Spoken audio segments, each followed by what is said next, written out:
My MIL tried to force me to sign custody of my future baby boy over because I stole her son. Her meltdown was legendary when we revealed the gender. My mother-in-law Diane had this whole theory about how I stole her son from her. She'd tell anyone who would listen that before I came along, Trevor was the perfect son who called her every day and visited twice a week. Now he barely visits once a month because I'm holding him hostage with my manipulation. The first time she brought up her solution was at a family barbecue 3 months after our wedding. She pulled me aside while Trevor was helping his dad with the grill and said, "I've been thinking about how to make this fair. When you have a son, he'll be mine to raise. You took my boy, so you owe me another one." I actually laughed because I thought she was joking, but her face stayed completely serious. I already talked to my lawyer friend about grandparent rights. We can make it official. She kept bringing it up constantly after that. Every single family gathering, she'd mention her future grandson and how she was already planning his nursery in her house. She bought boy clothes and stored them in what she called his room. She'd introduce me to people as the woman who stole her son, but would make it right by giving her a grandson. Trevor thought his mom was just being weird and going through some phase. He'd tell her to stop, but then she'd cry about how I turned him against her and how she had nothing left to live for. So he'd back down and tell me to just ignore her, because she didn't really mean it. She absolutely meant it. Diane started sending me articles about pregnancy nutrition and prenatal vitamins. She signed me up for fertility clinic newsletters without asking. She'd loudly ask about my period at family dinners to track if I might be pregnant. When I said that was inappropriate, she said tracking her grandson's arrival was her right as the future primary caregiver. She actually created a contract on legal-looking paper that said I agreed to hand over my firstborn son to make up for taking hers.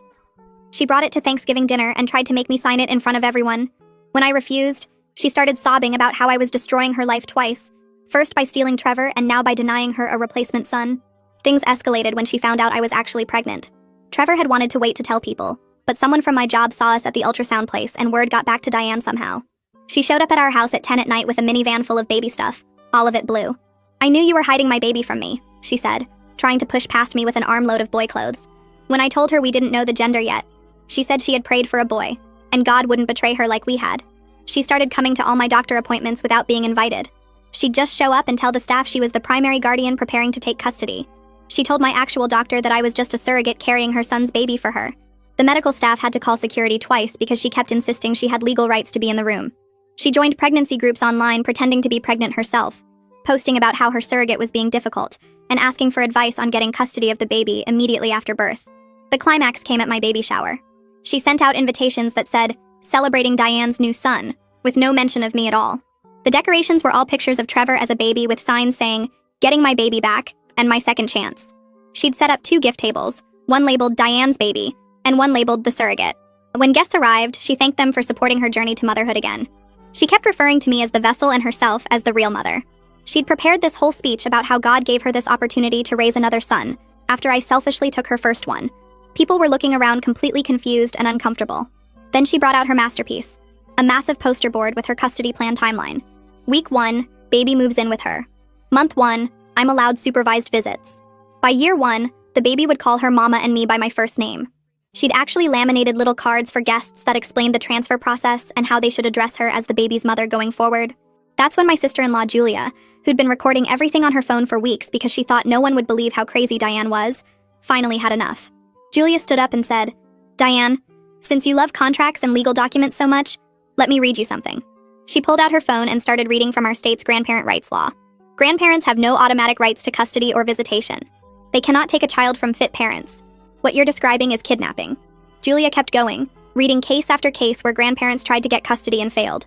She read the legal definition of harassment and stalking, pointing out how Diane following me to appointments and joining groups under false pretenses qualified. Then Julia said the thing that finally broke Diane. She pulled up a specific court case on her phone and started reading the judge's words about a grandmother who tried to claim custody rights over her daughter's baby. The judge had written that grandparents who harass parents, show up uninvited to medical appointments, and make threats about taking custody actually destroy any chance of having a relationship with the grandchild. Julia's voice got louder as she read how the judge called that grandmother's behavior dangerous and delusional. She looked straight at Diane while reading the part where the court said such behavior shows the grandparent is unfit to be around the child at all. Every single thing Julia read matched exactly what Diane had been doing to me for months. The baby shower guests sat frozen in their chairs watching Diane's face change colors. She went from angry red to this weird pale white like all the blood drained out of her head. Her mouth kept opening and closing, but no sound came out. Julia kept going, reading about harassment charges and restraining orders and how stalking pregnant women is a crime in our state. She read the definition of parental alienation and how courts view people who try to convince others they have custody rights they don't actually have. Then Julia said the thing that made Diane completely lose it. Julia lowered her phone and spoke directly to Diane in this calm, clear voice that somehow made everything she said hit harder. She told Diane that every single person in this room just witnessed her commit multiple acts that could result in criminal charges. She said all the videos on her phone showing Diane at my doctor's office claiming to be the primary guardian would be evidence of fraud and impersonation. Julia explained that the fake contract Diane brought to Thanksgiving dinner could be considered attempted coercion. She listed off everything Diane had done like she was reading charges in court. The baby shower guests looked absolutely shocked. Some of them had their phones out, and I realized they were recording too. Diane just stood there shaking, still holding those laminated cards about the custody transfer process. Trevor finally stood up from where he'd been sitting in the corner looking like he wanted to disappear. His hands were shaking, but his voice came out firm when he told his mother this ends right now. He said she needed to leave immediately. Diane started crying these big, loud sobs and reached for Trevor like she used to when he was little, and she wanted him to comfort her. But Trevor actually stepped back away from her. He repeated that she needed to go, and I could see his whole body trembling, but he didn't back down this time. Diane's crying turned into screaming so fast it made several guests jump. She yelled that we were all working together against her and trying to steal her grandson before he was even born. She grabbed that poster board with the custody timeline and shook it at everyone, screaming that this was a legal plan and we couldn't stop her. She said God promised her this baby to make up for me stealing Trevor. Julia stayed completely calm and pulled out her phone again. She called the police non-emergency line right there in front of everyone. I heard her explain to the operator that someone was refusing to leave a private event after being asked multiple times and was now causing a disturbance. Diane screamed louder when she realized Julia was actually calling the cops. She started saying we'd all regret this and that her lawyer would sue everyone in the room. The guests were gathering their things and moving toward the door, clearly uncomfortable and wanting to leave. Some of them stopped to squeeze my hand or whisper that they'd help if we needed anything. Margot came over and stood next to me like a bodyguard. We waited for the police, but they were taking a while because it wasn't an emergency call. Trevor's father showed up before the police did. Julia had texted him when Diane started screaming. He walked in and took one look at that custody timeline poster still in Diane's hands. He told her she'd completely lost her mind. His voice was tired, like he'd seen this kind of thing from her before. He said if she left quietly right now, he'd drive her home and we wouldn't press charges. Diane argued with him for almost 10 minutes. She kept insisting the baby was legally hers and that she had rights. Trevor's father finally raised his voice and told her the only right she had was to leave before the police arrived and arrested her. Something about the way he said it must have gotten through because Diane finally stopped screaming. She gathered up all her blue baby clothes and that poster board. She looked at me with this expression that was half hatred and half desperation. Then she looked at Trevor and started crying again, saying he used to love her before I ruined everything. Trevor's father took her arm and guided her toward the door. She left still crying and muttering about her grandson and how unfair this all was. The second the door closed behind them, I completely fell apart. All the fear and stress from the past 3 months hit me at once. I started sobbing so hard I couldn't catch my breath. Trevor wrapped his arms around me and kept saying he was sorry over and over. He said he should have taken this seriously from the start instead of telling me to ignore his mom. He admitted he kept hoping she'd snap out of it on her own because he didn't want to deal with the conflict. I couldn't even respond because I was crying too hard and shaking. Margot brought me water and helped me sit down. The remaining guests were all hovering around looking concerned and upset. Trevor held me while I cried and kept apologizing. He said he'd been scared of losing his mom completely if he stood up to her. He said he knew that was stupid now because protecting our family had to come first. I could feel him shaking too. His mom had manipulated him his whole life with tears and guilt trips, and he'd finally broken free of it. It felt like something huge had shifted between us, even though the situation was terrible. The baby shower guests who were still there came over one by one. They told us they were so sorry we'd been dealing with this.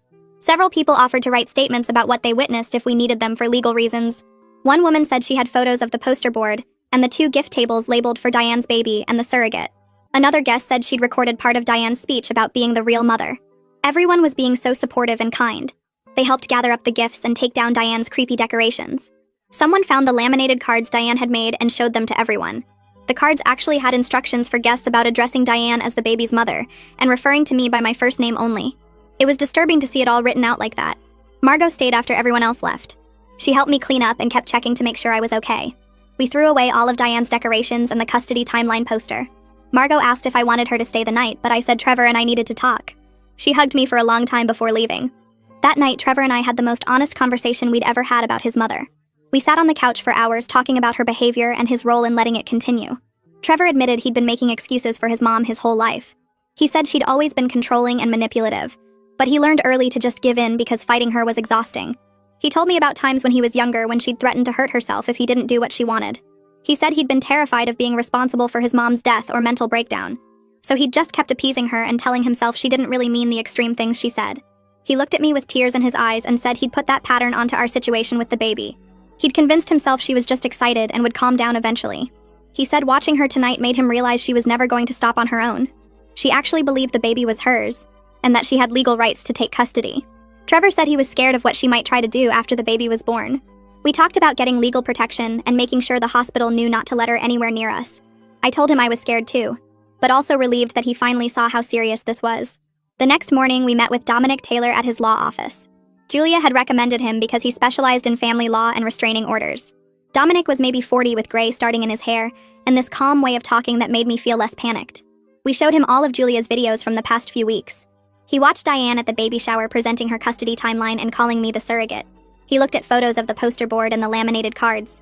We told him about her showing up at my doctor appointments and telling the medical staff she was the primary guardian. We explained how she'd been doing this for 3 months and it kept getting worse. Dominic took notes while we talked and asked specific questions about dates and times. He said we had really strong grounds for a restraining order based on the harassment pattern. He explained that what Diane was doing met the legal definition of stalking in our state. The videos showing her at medical appointments claiming false authority could actually be fraud charges if we wanted to pursue that. Dominic said judges take this kind of behavior very seriously, especially when it involves a pregnant woman and an unborn child. Dominic pulled up the grandparent rights law for our state on his computer. He explained that while grandparent rights do exist, they only apply in very specific situations. If parents are married and living together, and both are fit parents, then grandparents have basically no legal standing to demand custody or even visitation. The only times courts grant grandparent rights are when parents are divorced, or one parent has died, or there's proof of abuse or neglect. He said even in those cases, the grandparent has to prove they had an established relationship with the child, and that losing contact would harm the child. Diane had zero legal standing to demand custody of our baby. In fact, her behavior over the past 3 months actually worked against her ever having any kind of access to our child.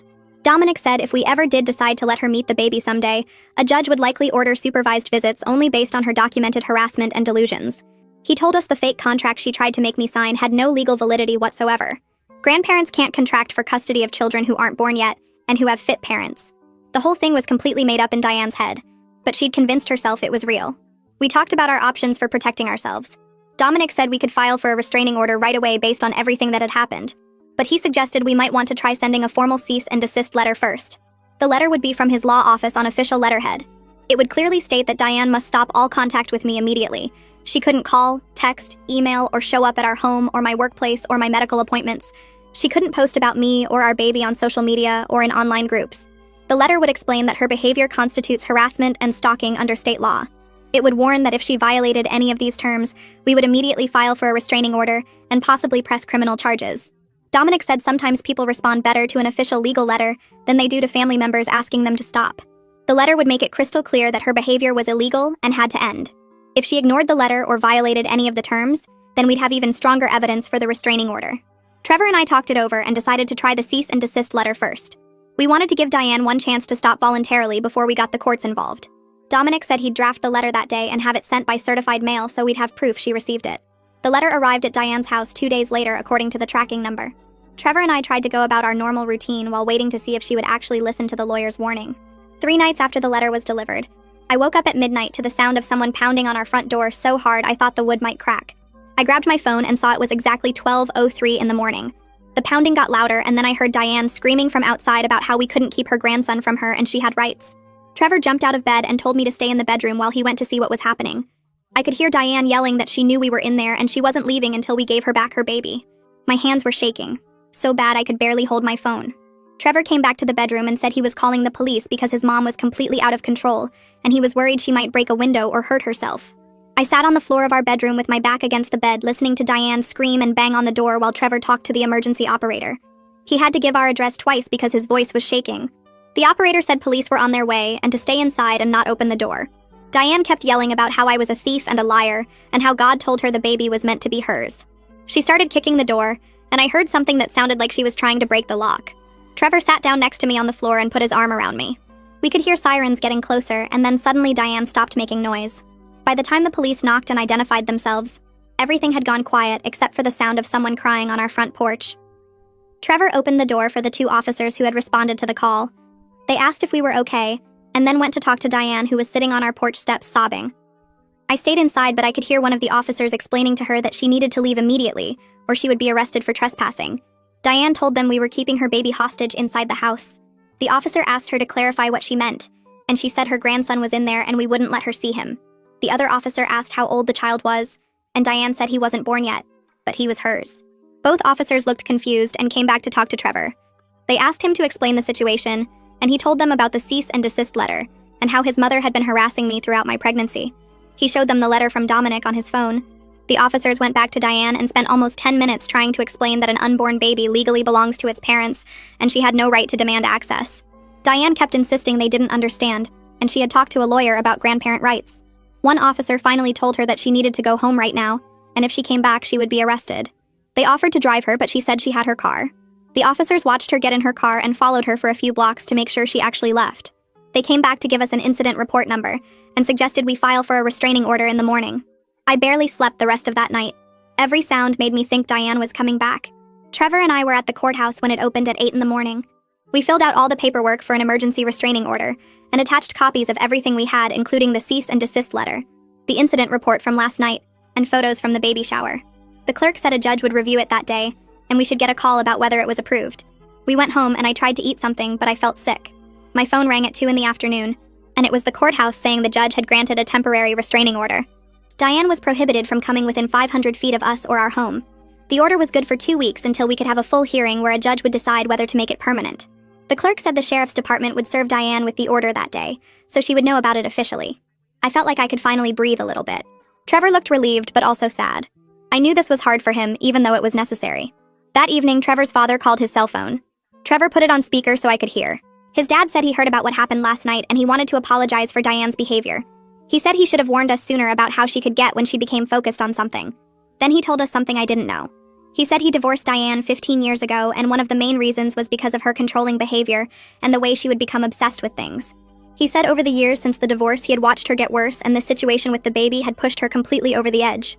Trevor asked why he never said anything before, and his dad said he hoped she would stay stable, and he didn't want to interfere in Trevor's relationship with his mother. But now he could see that staying quiet had been a mistake. He said if we needed him to testify at the restraining order hearing, he would do it. He would tell the judge everything he had seen over the years. Trevor thanked him and said we would let him know. After the call ended, Trevor just sat there staring at his phone. I asked if he was okay, and he said he didn't know. He said his whole life he thought his parents' divorce was because they grew apart, but now he was learning it was because his mom had serious problems. The next day, I called a therapist named Kylie Armstrong that Julia had recommended. Kylie specialized in family boundary issues and pregnancy stress. I got an appointment for 2 days later. When I went to see her, I explained everything that had been happening with Diane. Kylie listened and took notes, and then she said something that made me feel so much better. She said my fear was completely reasonable given what I had been dealing with. She said sometimes people try to tell themselves they're overreacting, but in my case, I was actually underreacting, if anything. A woman who believed she had the right to take my baby and who showed up at my house at midnight screaming was absolutely someone I should be afraid of. Kylie taught me some strategies for managing my anxiety when I felt it getting too high. She also said the stress I was under could affect my blood pressure and the baby, so it was important I had support. We made a plan to meet once a week until after the baby was born. Having someone validate that I wasn't crazy for being scared helped more than I expected. Meanwhile, Julia was putting together a complete record of everything Diane had done. She went through all the videos she had taken on her phone over the past few weeks and created a timeline with dates and descriptions. She wrote down every incident she had personally witnessed going back months. And then she reached out to 3 other family members who had seen Diane's behavior and asked them to write statements. Trevor's aunt wrote about the Thanksgiving dinner where Diane tried to make me sign the fake contract. A cousin wrote about a family barbecue where Diane told everyone I was just a surrogate. Another relative wrote about how Diane had called her asking for advice about getting custody and seemed to genuinely believe it was possible. Julia compiled everything into a folder organized by date, with printouts of the videos and all the written statements. She brought it to our house and showed us what she had put together. It was actually shocking to see it all laid out like that. The pattern of behavior was so clear when you looked at it all together. 2 days before the restraining order hearing was scheduled, I started getting emails from Diane. The first one came from an email address I didn't recognize. It said, "Please reconsider and let me be part of my grandson's life." Then another email came from a different address saying she was sorry for scaring me, but she just loved the baby so much. Then another one came that said if I didn't stop this legal action, she would have no choice but to sue for grandparent rights. Over the next 6 hours, I got 23 emails from different accounts. Some of them were begging and apologizing. Others were angry and threatening. One said she had already talked to 3 different lawyers about her case. Another said she was the baby's real mother, and I was just carrying him for her. I forwarded every single email to Dominic as they came in. He said this was actually good for our case because it showed Diane couldn't control herself even with a temporary restraining order in place. He forwarded everything to the police and they added it to the file. Diane was creating more evidence of her inability to respect any boundaries. The restraining order hearing was in a small courtroom with just us, Diane, the judge, and a court clerk. Dominic presented all our evidence, including Julia's videos, the photos from the baby shower with the custody timeline poster, and the police report from the midnight visit. The judge watched the videos on a laptop and you could see his expression getting more serious as he went through everything. Diane tried to interrupt and say she was just an excited grandmother being kept from her grandson. The judge held up his hand and told her to wait her turn. When Dominic finished presenting everything, the judge asked Diane if she wanted to respond. She stood up and started talking about how she had raised Trevor by herself after the divorce, and now I had stolen him from her. She said all she wanted was a chance to be a grandmother, and we were being cruel by keeping her away. The judge stopped her and said this wasn't about normal grandparent access. He said the evidence showed harassment and stalking behavior, not grandmotherly excitement. He said showing up at someone's house at midnight screaming was not appropriate under any circumstances. The judge said he was granting a restraining order for 1 year. Diane was not allowed to contact either of us directly or indirectly. She couldn't come to our home or our workplaces. She couldn't post about us or our baby on social media. She couldn't send emails or letters or have anyone else contact us on her behalf. If she violated any part of the order, she would be arrested immediately. Diane started crying and said this wasn't fair. The judge said he understood this was difficult, but her behavior had left him no choice. He said if she could demonstrate over the next year that she could respect boundaries, then we might consider supervised visits in the future, but that was entirely up to us. He warned her that if she violated this order even once, she would face criminal charges. The clerk gave us both copies of the order and we left the courtroom. I felt this huge sense of relief that someone in authority had finally told Diane no in a way she couldn't ignore. We walked out to the parking lot and got in the car. Trevor sat in the driver's seat but didn't start the engine. He just put his head down on the steering wheel and started crying.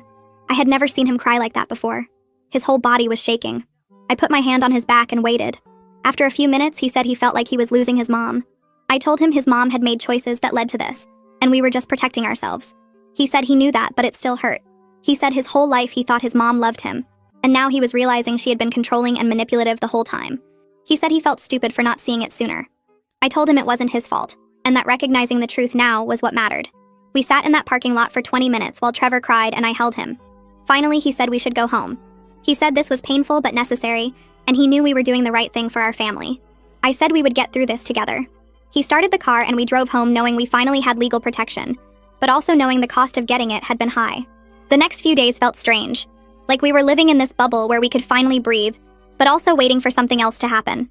Trevor went back to work, and I tried to focus on the pregnancy instead of constantly looking over my shoulder. We talked one night about whether we wanted to find out the baby's gender, and Trevor said he was ready if I was.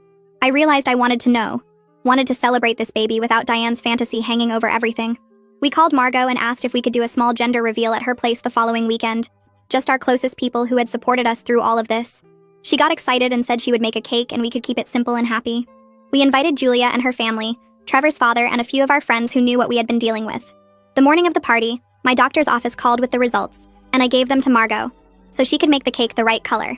Trevor and I spent the day trying not to think about what the answer would be, just focusing on the fact that we got to find out together without anyone trying to take over the moment.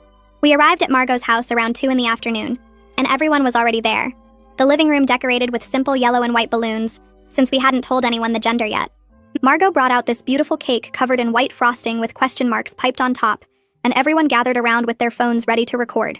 Trevor and I held the knife together and cut into the cake, and when we pulled the slice out, the inside was bright pink. Everyone started cheering and hugging us, and Julia was crying happy tears while her kids jumped around excited about having a cousin. Trevor pulled me close and whispered that he was so happy, and I felt this weird mix of pure joy about our daughter, and also this massive relief that Diane's whole fantasy was based on something that wasn't even real. She had spent months planning to take custody of a grandson who didn't exist. Julia came over while we were eating cake and said Diane was probably going to lose her mind when she found out it was a girl, since her entire custody plan was specifically about replacing Trevor with a grandson. We all laughed, but I felt anxious too, wondering how Diane would react when she eventually learned the truth. Trevor's father was quiet for a bit. Then he pulled Trevor aside and asked if he could share the news with Diane. He said maybe knowing it was a girl would help her accept reality and move on from this obsession. Trevor looked at me, and I didn't know what to say. So we told his father we needed to check with Dominic first to make sure it wouldn't violate the restraining order. We called Dominic that evening and explained the situation, and he said technically it wouldn't be a violation if Trevor's father chose to tell Diane information he learned on his own. He warned us that Diane might still try to contact us about it, and if she did, we should document everything and report it immediately. Trevor's father said he would tell her the next day and let us know how it went. 3 days later, he called Trevor and said he had shown Diane a photo from the gender reveal that Julia sent him. At first, Diane refused to believe him and insisted he was lying to protect us. When he showed her the photo of us cutting into the pink cake, she had a complete meltdown.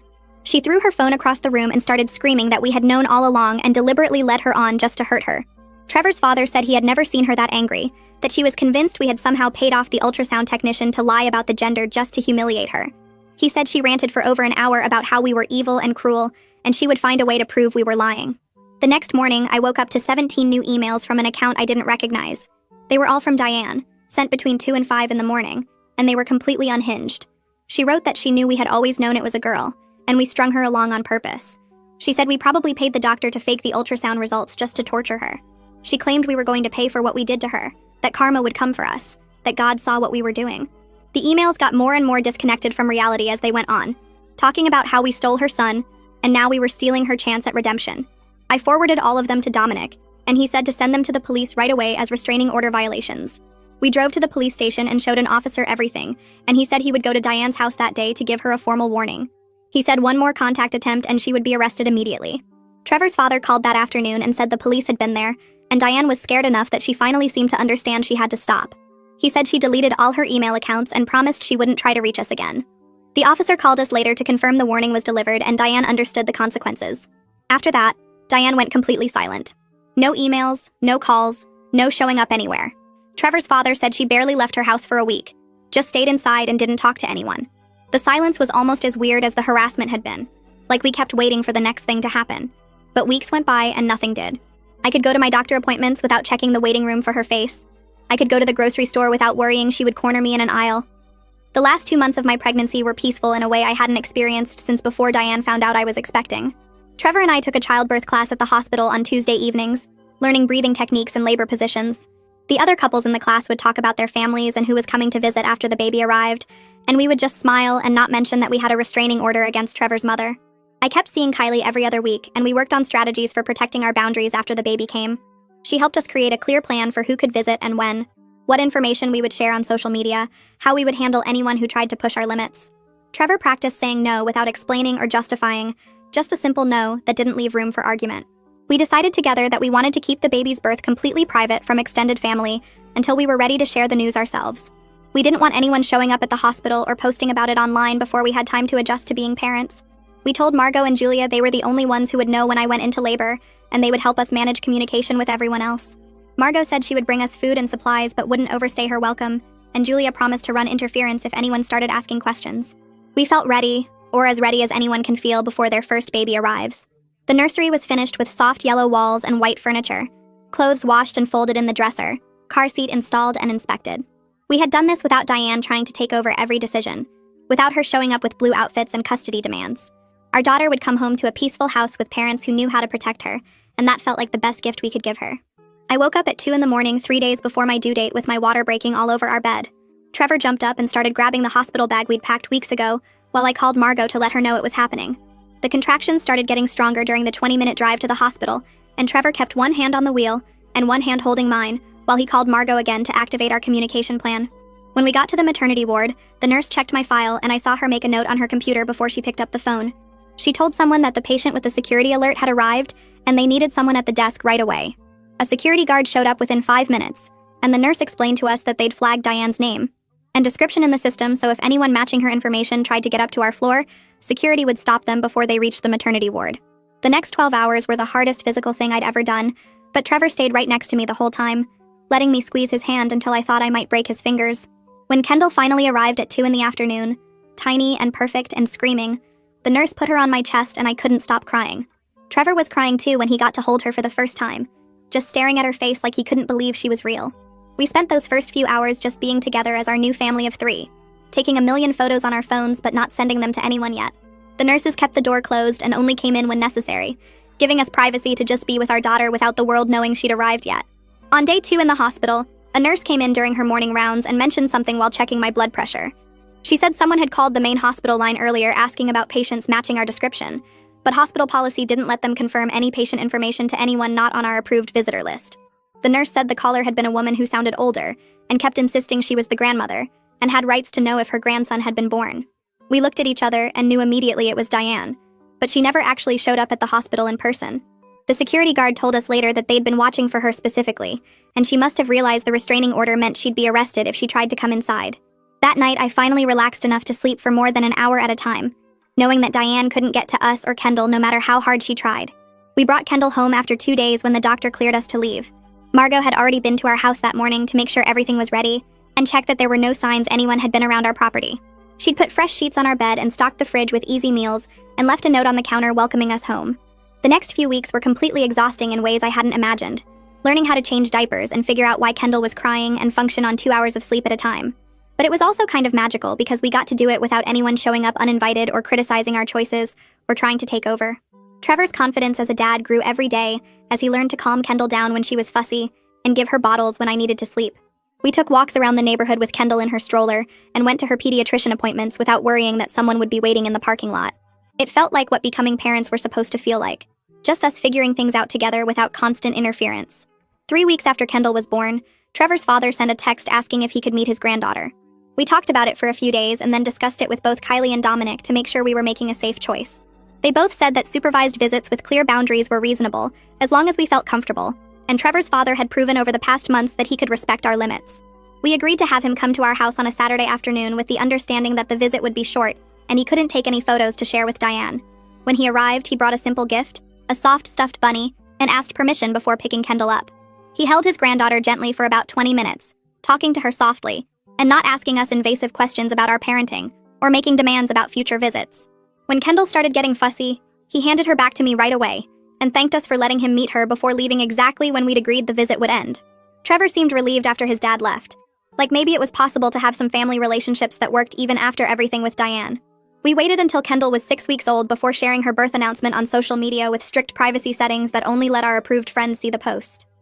The announcement included one photo of Kendall sleeping in her bassinet, and a clear statement that we'd be sharing photos and updates on our own timeline, and we asked everyone to respect our privacy by not sharing our posts elsewhere. Within an hour, several family members commented with congratulations and genuine happiness, and everyone seemed to understand and respect our boundaries about keeping things private. My parents commented that they couldn't wait to meet her when we were ready, and Julia wrote that Kendall was beautiful, and she was proud of us for protecting our family. It felt good to share our joy with people who actually cared about us, and not just about getting access to our baby. 2 weeks after we posted the announcement, Trevor's father called to say that a letter had arrived at his house addressed to both of us. He offered to open it and read it to us over the phone, and when we agreed, he said it was from Diane. The letter was surprisingly calm compared to everything before, just congratulating us on Kendall's arrival and saying she understood why we'd set the boundaries we had. She wrote that she wanted to work toward eventually meeting Kendall under whatever conditions we decided were appropriate, and she knew she needed to prove she could respect our choices as parents. There were no demands or guilt trips or threats about grandparent rights, just a simple request to consider letting her be part of Kendall's life someday, if she could show us she'd changed.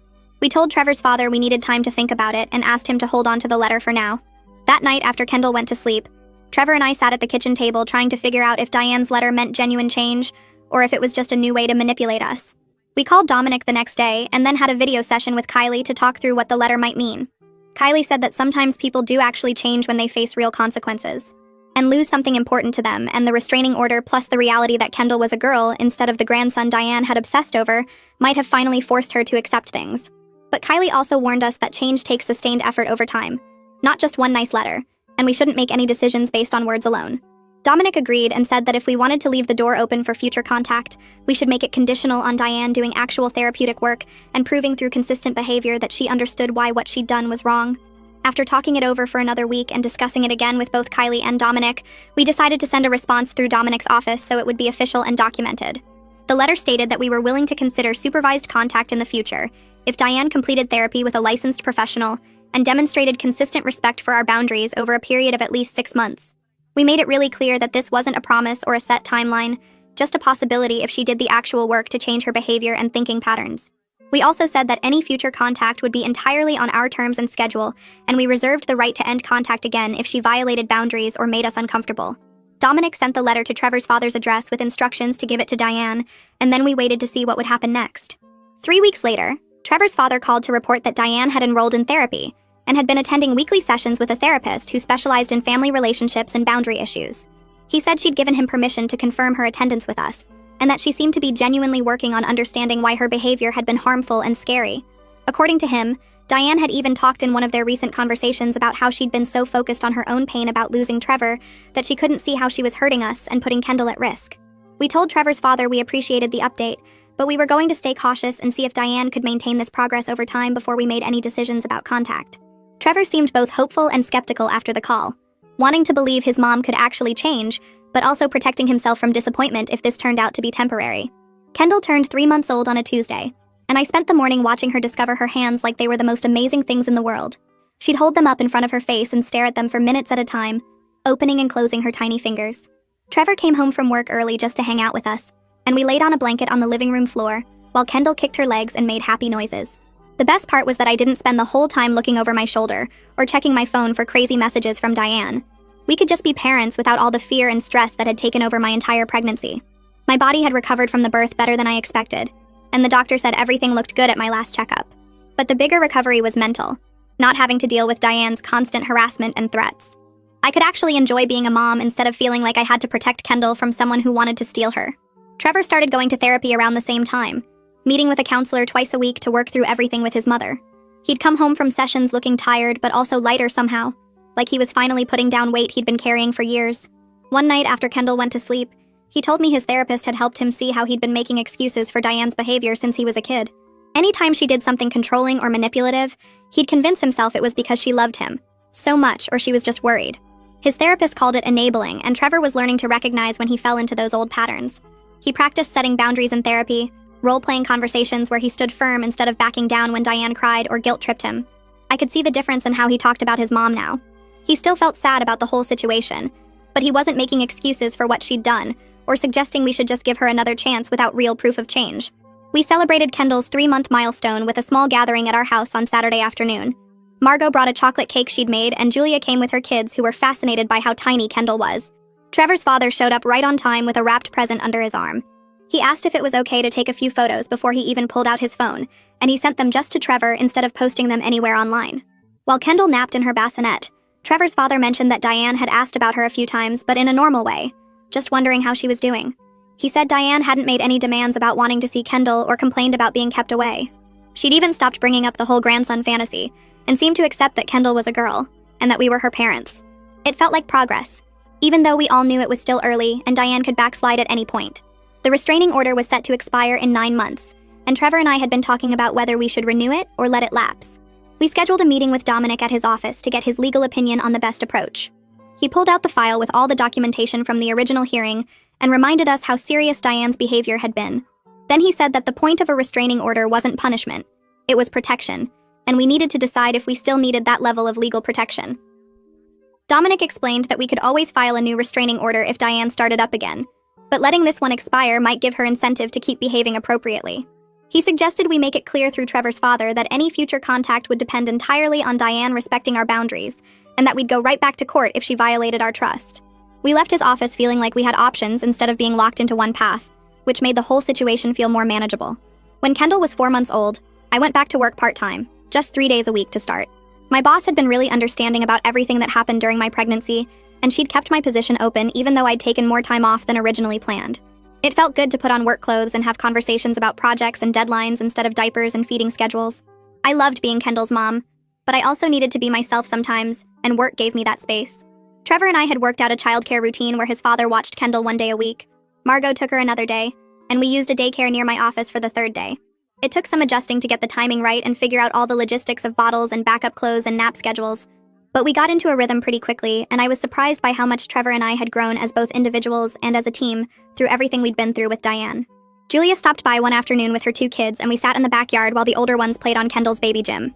Julia watched Kendall grab at the hanging toys and said she couldn't believe Diane had been so obsessed with taking custody of a baby to raise. She joked that Diane clearly had no memory of how exhausting actual parenting was, especially with a newborn who woke up every few hours. We pulled up photos on Julia's phone of that baby shower with the custody timeline poster, and we laughed at how completely insane the whole thing looked now. The laminated cards explaining the transfer process, the 2 gift tables, the signs about getting her baby back. Julia said she still had all the videos saved in 3 different places in case we ever needed them for legal purposes. We talked about how the situation hadn't been funny at all when we were living through it, how scared I'd been that Diane might actually try to take Kendall from the hospital or show up at our house in the middle of the night. But now, with some distance and safety, we could see how disconnected from reality Diane's whole fantasy had been. 6 months after Kendall was born, Trevor's father called to give us an update on Diane. He said she'd been going to therapy consistently for the whole 6 months without missing a single appointment. Her therapist had apparently helped her understand that her behavior toward us had been harmful and scary, not just enthusiastic grandparenting. Trevor's father also mentioned that Diane had started volunteering at a community center 3 days a week, helping with their meal program for seniors. It sounded like she was finding purpose and structure outside of obsessing over our family, which was exactly what she needed. We told Trevor's father we were glad Diane was doing better and making positive changes. But we also made it really clear that any future contact would depend entirely on her continuing that good behavior and respecting whatever boundaries we set. We weren't going to rush into anything just because she'd had a few good months. We took Kendall to visit my parents for a long weekend when she was 7 months old, and it was such a relief to be around family who acted normal. My mom held Kendall and cooed at her, then handed her right back when Kendall started fussing for me. My dad asked if it was okay to post one photo on his private social media before he shared anything. They asked questions about our parenting choices in a genuinely curious way, not like they were judging us or thought they knew better. This was how grandparenting was supposed to work, with respect and boundaries and trust. My mom made meals and did our laundry without being asked, but she didn't try to take over or act like we didn't know what we were doing. When we left on Sunday, my dad hugged us both and said he was proud of how we'd handled everything with Diane and protected our family. As Kendall got closer to 8 months old, Trevor and I started talking about whether we wanted more kids eventually. We'd both always thought we wanted at least 2 children, but the whole situation with Diane had made us question everything. One night after putting Kendall to bed, we sat on the couch and talked through all our concerns and hopes. Trevor said he felt confident now that we could protect our family boundaries no matter what happened with his mother. I agreed, and I realized the experience had taught us that we were stronger than we'd thought. Our marriage had survived serious external pressure, and we'd learned how to stand together even when it was hard. We decided we'd probably try for another baby in a year or so, once Kendall was a bit older, and we felt more settled into parenting. Trevor's father called a few weeks later to ask if Diane could send Kendall a birthday card for her first birthday, which was still 4 months away. We talked it over and decided a card would be acceptable as long as it didn't include any guilt trips or requests to see Kendall. Trevor's father understood and said he'd make sure Diane knew the rules. When the card arrived in early November, we had Dominic look at it before we even opened it, just to be safe. He read through it carefully and said it was actually appropriate. Just warm wishes for Kendall's birthday and a savings bond for $50. No manipulation, no demands, no passive-aggressive comments about being kept away. It was the kind of card a normal grandmother might send, and that felt like real progress, even though we stayed cautious about what it meant for the future. 2 months before the restraining order was set to expire, Trevor and I sat at our kitchen table with all the documentation Dominic had helped us compile over the past year. We had copies of every appropriate text Diane had sent through Trevor's father, records of the therapy attendance his father reported, and notes from Dominic about what factors to consider when deciding whether to renew. Trevor spread the papers across the table and we went through each one, talking about whether we felt safe enough to let the legal protection lapse. The decision felt huge because renewing meant another year of court involvement and fees, but not renewing meant trusting that Diane had actually changed enough to respect boundaries without a judge forcing her to. We talked for almost 3 hours that night, going back and forth about what felt right. I kept thinking about how peaceful the last several months had been without her constant interference, and whether that peace would last if we removed the legal barrier. Trevor pointed out that we could always file for a new restraining order if she started up again, and that keeping all our documentation meant we had proof of the pattern if we ever needed it. We finally decided that we'd let it expire but stay very alert to any signs that Diane was slipping back into old behaviors. The decision made my stomach tight with anxiety, but it also felt like the right step if we were ever going to have any kind of functional relationship with her. We called Dominic the next day to tell him our choice, and he said it was reasonable given the sustained period of appropriate behavior, but he emphasized that we should document everything going forward just in case. Planning Kendall's first birthday party gave us something positive to focus on instead of worrying about the restraining order situation. We decided to keep it small with just close friends and family at our house, nothing fancy or stressful. I spent the week before baking a smash cake for Kendall and a regular cake for everyone else, and Trevor hung streamers in our living room that Kendall kept trying to pull down during her naps. The morning of the party, I dressed Kendall in a little yellow dress that my mom had sent, and she looked so grown up compared to the tiny baby we'd brought home a year ago. Margot arrived first with a huge stuffed giraffe that was almost as tall as Kendall, and Julia came right after, with her kids who were excited to play with the birthday girl. Trevor's father showed up exactly on time carrying a wrapped present and a gift bag, and when Trevor opened the door for him, I could see how nervous his father looked about whether this was okay.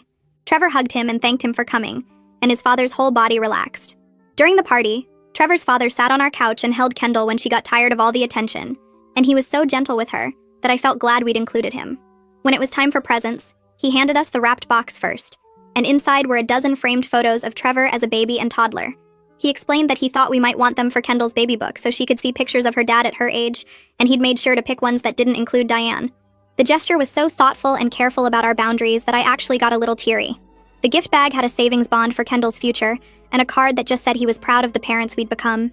After everyone left and we were cleaning up wrapping paper while Kendall napped, Trevor said his dad had really shown up for us in a way his mom never had. 3 days after the party, the restraining order officially expired. I felt jumpy all day waiting for something to happen, like Diane was going to show up at our door the second the legal protection was gone. But nothing happened that day or the next. Then on the third day, Trevor's phone buzzed with a text from a number we didn't have saved but recognized as Diane's. My heart started racing and I moved closer to Trevor so I could read over his shoulder. The message just said she was happy Kendall had a good birthday, and she hoped Trevor was doing well. That was it. No demands to see Kendall. No guilt trips about being excluded. No manipulation about how much she'd suffered. Trevor stared at his phone for a solid minute before typing back a polite thank you. He didn't add anything else, didn't ask how she was, or invite further conversation. She responded with a simple thumbs-up emoji, and that was the end of it. We both just stood there in our kitchen looking at each other like we couldn't quite believe that interaction had been so normal. A week later, Kylie brought up the idea of a parent support group during one of our regular sessions. She said she ran a group that met twice a month for parents dealing with difficult family dynamics and boundary struggles, and she thought hearing other people's stories might help us feel less alone.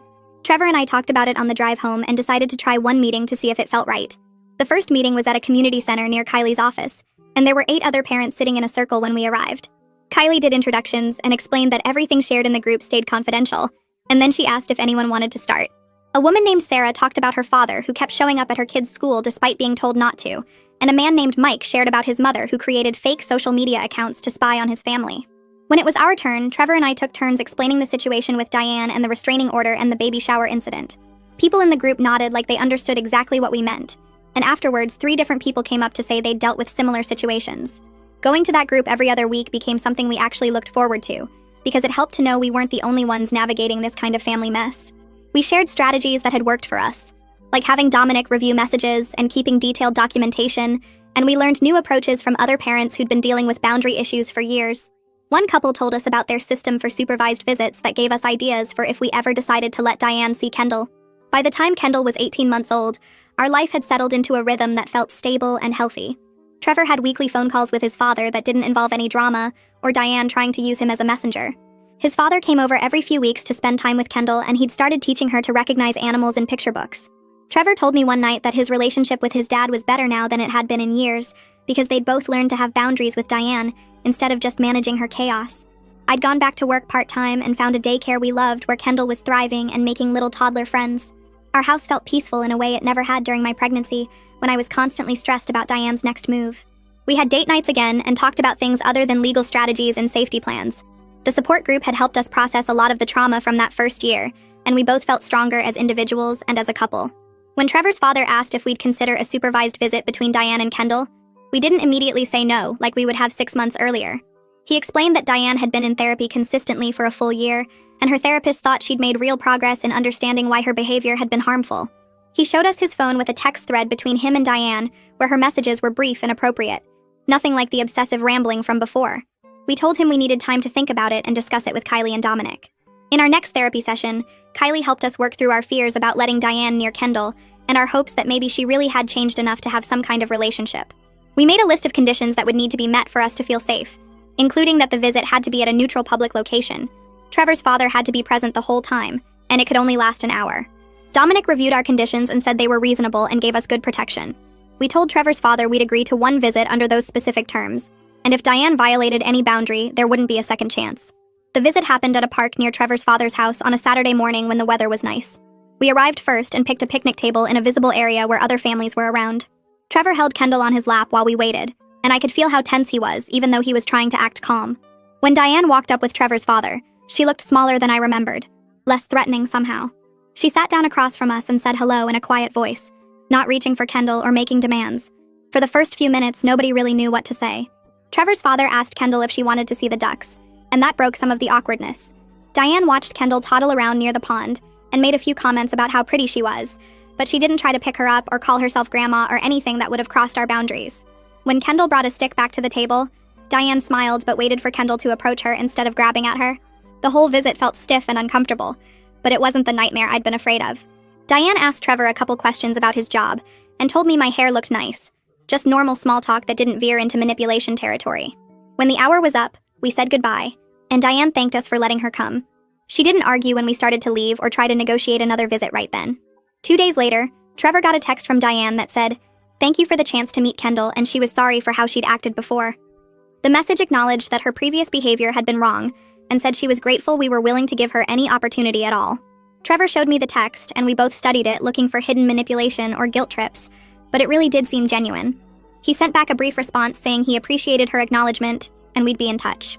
Over the next few months, we did 3 more supervised visits with the same conditions, and Diane managed to behave appropriately at each one. She never tried to hold Kendall without asking, never took photos without permission, never made comments about deserving more time or access. Trevor's father reported that she still went to therapy and had joined a volunteer program at a senior center, finding ways to feel purposeful that didn't involve obsessing over our family. We stayed careful and watchful, ready to shut things down if she started slipping back into old patterns, but she seemed to understand that these visits only continued if she respected our rules. The visits happened every 6 to 8 weeks depending on our schedule, always supervised and always on our terms. One night after Kendall was in bed, Trevor and I sat on our back porch and talked about how different everything was from that terrifying day at the baby shower. We'd gone from me being scared to go to doctor appointments to having a system that actually worked for our family. Trevor said he was proud of how we'd protected Kendall and ourselves while still leaving room for his mom to change if she was willing to do the work. I agreed that we'd gotten something better than a fairy tale ending where everyone forgave each other and pretended nothing bad had happened. Instead, we had a realistic system with clear boundaries and consequences, where Kendall's safety and our peace of mind came first. We didn't have to trust Diane completely or let our guard down, but we also didn't have to cut her off forever if she was willing to respect our family. Kendall was almost 2 years old now, and she was such a happy kid, always laughing and exploring and feeling secure in our love. She had relationships with my parents who visited regularly and spoiled her appropriately, with Trevor's father who read her stories and took her to feed ducks, and with Margot and Julia who were like aunts to her. She had limited supervised contact with Diane, who was learning to be a grandmother within boundaries instead of trying to be a replacement mother. That was what mattered most in the end, that Kendall grew up knowing she was protected and loved, and that her parents would always put her well-being first. About 1.5 years after that conversation on the porch, I found out I was pregnant again. We waited until the 12-week mark to tell anyone, and this time we got to share the news on our own terms without anyone finding out early or showing up uninvited. Trevor posted a simple announcement on social media with a picture of Kendall holding a sign that said, "Big Sister," and we waited to see how people would respond. My parents called right away to congratulate us and ask how I was feeling. Julia sent a bunch of excited texts with heart emojis. Trevor's father called that evening to say he was thrilled and asked if we needed anything. And Diane sent a text the next morning that just said, "Congratulations on your growing family," which was exactly the kind of response we'd hoped for. No demands for information about the gender, no plans for taking over, no mentions of what she deserved or was owed, just a normal grandmother response that respected our boundaries. Trevor showed me the text, and we both felt this huge sense of relief that we didn't have to brace for drama or manipulation this time around. The rest of the pregnancy was so different from the first one that it almost felt surreal. I went to every appointment without looking over my shoulder or worrying that Diane would show up. I joined pregnancy groups online under my real name without fear that she was lurking in them pretending to be pregnant herself. We picked out baby stuff and decorated the nursery without anyone trying to claim ownership of our decisions. Trevor came to every ultrasound, and we found out together that we were having another girl, and his only reaction was pure joy, without any worry about how his mother would respond. We told our families about the gender through a simple group text, and Diane replied with a short message saying she was happy for us. No meltdown about it not being a boy. No conspiracy theories. Just appropriate grandparent behavior. I kept waiting for the other shoe to drop and for Diane to start inserting herself or making demands, but it never happened. She stuck to the boundaries we'd established and only reached out occasionally with brief check-ins that Trevor would respond to politely. The peaceful pregnancy gave me space to actually enjoy being pregnant instead of spending all my energy on anxiety and protection mode. I could focus on Kendall and preparing her to be a big sister. Trevor and I took a childbirth refresher class and talked about how we wanted things to go differently this time with visitors and announcements. We made plans for Kendall to stay with my parents when I went into labor so she wouldn't be scared or confused. Everything felt manageable and calm in a way that the first pregnancy never got to be. Trevor was so much more present and engaged without the constant weight of his mother's expectations hanging over him. He wasn't torn between protecting me and appeasing Diane anymore. He could just be excited about becoming a dad again without guilt or conflict. We talked about baby names without anyone trying to claim naming rights. We planned the nursery layout without anyone insisting they knew better. We made decisions together as partners and parents without outside interference. When I went into labor with our second daughter, Sophia, we followed our plan, and my parents picked up Kendall before we headed to the hospital. The birth went smoothly, and Sophia arrived healthy after just 8 hours of labor. We spent the first day in the hospital as just our family of 4, taking pictures and videos and letting Kendall meet her baby sister. On the second day, we posted a simple birth announcement with Sophia's name, weight, and length, along with a photo of the girls together. The responses came in quickly from family and friends. My parents visited that afternoon and brought Kendall to see us again. Trevor's father came by that evening with a gift basket and spent an hour holding Sophia and reading to Kendall. And Diane sent a text saying congratulations on Sophia's arrival, followed by a message saying she'd sent a gift card to our email. That was it. No demands to visit. No attempts to show up at the hospital. No claims about her rights or what she deserved.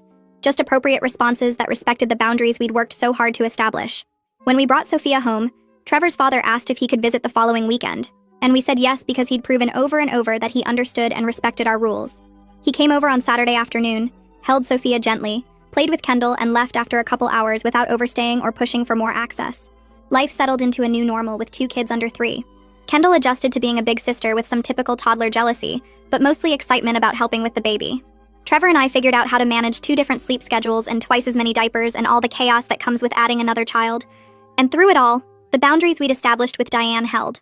She didn't try to push for more contact or guilt trip us about keeping her away from the girls. She sent appropriate birthday cards and holiday gifts. She responded to the occasional photos Trevor sent with brief thank you messages. There were still moments of tension when she'd send a text that felt slightly off, or when we'd hear through Trevor's father that she'd said something about wishing she could see the girls more. But those moments were manageable because we had systems in place, and we knew how to shut things down if needed. We didn't have a perfect fairy tale family where everyone got along and all past hurts were forgotten. We had something more realistic and sustainable. A family structure with clear boundaries and consequences where everyone knew the rules. Kendall and Sophia were growing up in a home where their parents protected them first and modeled what healthy relationships looked like. They had grandparents who loved them appropriately and respected their parents' authority. They had stability and security, even if the extended family dynamics weren't always smooth. And that was enough. That was actually better than pretending everything was fine when it wasn't. We'd done the hard work of establishing boundaries and sticking to them even when it was painful and difficult. We'd protected our family without completely cutting off the possibility of limited contact if Diane continued to respect our rules. And we'd built a life that worked for us, even if it didn't look like what other families had. That was the real victory. Not some dramatic reconciliation or perfect ending, but a functional, imperfect family system where our kids could grow up safe and loved.